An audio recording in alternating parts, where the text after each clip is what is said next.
Just a couple of years ago, a keyboard like this would have cost you over $200. Womier sponsored this video so I can show you the SK75, a beautiful mechanical keyboard that costs a whole lot less than that. About $110 in fact. You like that? Yeah. It's a 75% mechanical keyboard. Hot swap PCB. What else have we got in this box? We got a Womier box with probably a cable. It is wireless. It's got a 4,000 milliamp hour battery and 3 different modes like all the good ones do. But I am a cabled man myself. I don't like the cable very much, but you know what? It's perfectly fine. Maybe that's how they're cutting the cost a little bit. It's got a ferrite bead here and it's pretty long. I'll give them that. Oh yeah. 6-foot cable? I'm not 6 foot, so. Typical USB A to C. What else we got? We got a bunch of bags here. We got 3 extra switches. I think these are their Mint Blizzard switches. Should be a nice palm linear. Ooh, that's nice. We got 3 of these. We got 3 extra keycaps. The only problem that I have right now is these don't fit the color scheme at all, so I'm not gonna use them. Just green, red, yellow. Command, Opt. So if you want to use Mac, go ahead and swap these out so you don't get confused when you're trying to find the right keys later. We've also got a nice keycap and switch puller. This is always my favorite one for people to include because just these little wires here are so good for getting keycaps off really easy. And then this is just a great little switch puller. I don't know, I personally just really strongly prefer this type. So thank you very much for including it. And then we've got, ooh, okay, 3 other keycaps. These ones actually do match the rest of our keyboard. It's a nice kind of like soft baby blue. Love to see it. Looks like they're double shot PBT as well. Look at that! It matches our new MAC address Oxford shirt perfectly. This nice pastel blue with this keyboard. Oh my God. Okay, on a more serious note, let's look at the keyboard itself. The only thing left in the box.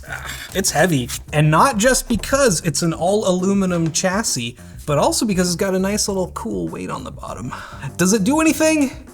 No. Will you see it most of the time? No. But damn it, does it look cool when you look at the bottom of the board? One really cool feature about the SK75 is that not only can you get this back weight in a number of styles, but you can also get these cool accent frames in different styles. So check this out. They actually sent us one. You could swap it out to something white with this like granity rock kind of texture. I'm not sure what that one's called, but it's shiny and looks pretty. Imagine. The possibilities, they're endless. Well, they're not endless, but they have a lot of different combinations that you can check out and choose from because this keyboard comes in a variety of colors as well. So you can really kind of choose whatever you want that suits your own style or your desk setup or whatever you're looking for. While we're looking at the back, we can see that it's got 4 little rubber feet here. Works well enough. I like the little nubbin feet, but if you want to keep it nice and flush with the desk, these work a little better than the nubs. One thing I've kind of noticed now that I'm looking at it is that I don't actually see any kind of switch anywhere to turn it on and off or toggle between the different wireless modes, and that's because it's just got this USB-C plug at the top here. If you want to turn it on, you got to take off the caps lock key, and then here it is. You got this nice little toggle switch. Boop, turn it on. This is an aesthetic choice, and I personally really like it because I'm the kind of person who doesn't ever use the different wireless modes that are available. I tend to stay wired, and if I am using one, it's typically just 2.4 gigahertz because there's less latency involved. So if you're the kind of person who's like actively switching all the time because you got it hooked up to different devices or you're traveling a lot with it, I don't think you should travel with this thing because it's pretty heavy, but you do you. It could be kind of annoying. Is it hard to take a single keycap off and then flick this switch? No, it's really not. You know, that takes all of a couple seconds, but it's not always, especially with these really nice edges. It's actually really hard to take this off with your fingers. So you've got to keep the keycap puller handy, and I don't think everyone's gonna do that. You do you, it's your choice. I personally really like it, and I think it looks great. I think it's a fantastic way to hide certain things that kind of look a little less desirable, but definitely something to think about and consider when you're making this purchase. One thing that I didn't catch, because it was jammed all the way in the back of the box there, is it does in fact come with a dongle. So don't worry, if you do want to use 2.4 gigahertz, you're set. Otherwise, for Bluetooth connectivity, it should work just fine. You just, turn it on, hit function tab. That's probably Bluetooth, blinking blue. Such a sucker for heavy keyboards. You're a sucker. I am a sucker, all right. Ooh, 1.8 kilos, baby. 4.1 pounds. Incredible. 65.8 ounces. Love weighing everything in ounces. It's a little hard to see the internals without taking it apart, but you can see here we've got this nice clear white plastic. It's a flex cut polypropylene plate, and this whole thing's gasket mounted with a ton of foam layers in between everything. And I've got to say, it sounds pretty good. I'd like it to be a little bit more marbly and creamy and deep, but you can probably achieve that by modding it just a little bit. Honestly, for like zero rattle in the stabilizers. One of the nice things that I really like about 75% boards that you don't really get with a 65% board is the F-row.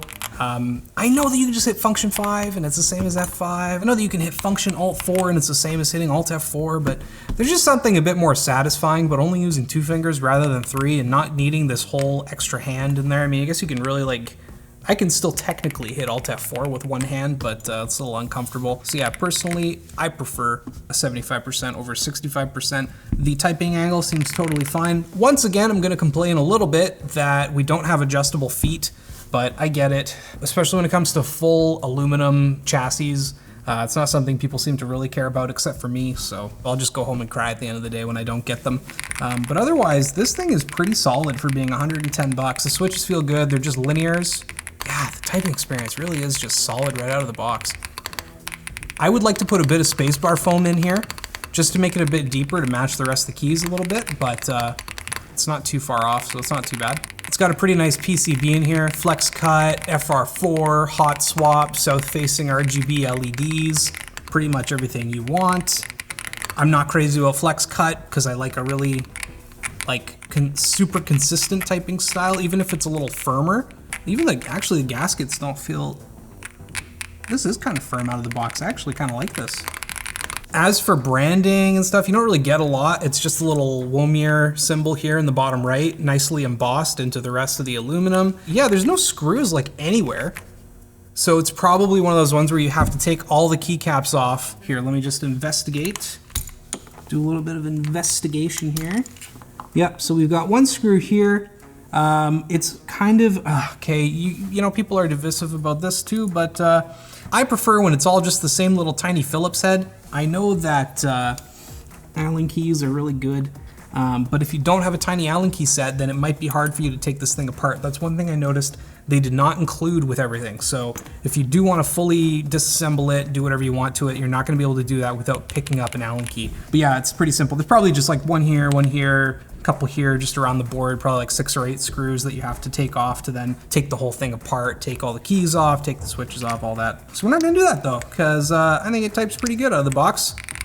I'm just gonna connect it to a computer and try to type on it. One thing I do appreciate is that the white really does match the keycaps. I would love it if it was blue, but here we are. Another really nice thing to note is that this does not have any proprietary software. It's all VIA controlled, so if you do want to do any sort of customization, ooh, that RGB is really good. I don't know if it's just the strength of the LEDs that they've got on the PCB, or if it's just how clear the cases are on the switches. But man, that is a bright keyboard. I don't know how much is showing up on camera, but it's really good in person. Here it is with the lights off. Looks pretty good. You're definitely not gonna miss anything in the dark. One thing about the RGB and the keycaps is that they're not shine through. They're double shot PBT like I mentioned before. So if you wanna actually see the light shine through the keycaps to form the letters, you're not gonna get that here. You're gonna have to buy some extra keycaps, but you know, shine through keycaps aren't that expensive. All right, let's type on it and away we go.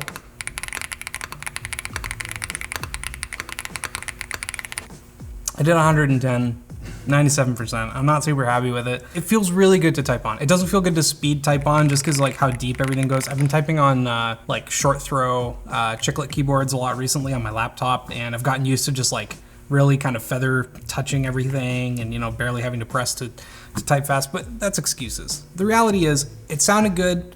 It felt pretty good. I'm kind of into linears again, so I don't know. Do I take this thing back to my desk? Honestly, maybe. I mentioned that it's wireless earlier. The battery in here is 4,000 milliamp hours, which is not bad. The only thing I worry about personally is how long it actually lasts with this RGB blasting at you, because like I said before, it's actually really bright, and that's typically what's going to kill your battery life on your keyboard more than anything else. So maybe just be a little cognizant of that. But otherwise, I think this thing is honestly a really solid buy for like $110. There's a lot of keyboards around this price, and so you do have options these days, which is fantastic. Like I said at the start of this video, just a couple of years back, that really wasn't the case. If you wanted to get something that's full aluminum, RGB, wireless with a decent battery, hot swap, especially something fully built with switches and keycaps, you were looking at least $130, $150 minimum, if not more in the 200 range. So it's actually really good to see something like this. That's the SK75 from Womier. Thanks again for sponsoring this video. What do you guys think? What's your new favorite ultimate tier budget board? And not something that's, you know, a little cheap or plastic. I'm talking full aluminum, full keyboard, RGB hot swap, wireless. What do you got? Let me know in the comments. Thanks for watching. Make sure you like and subscribe if you liked the video, and see you later. Editor, please stop me waving. You can just stop the video at any time. That's a really long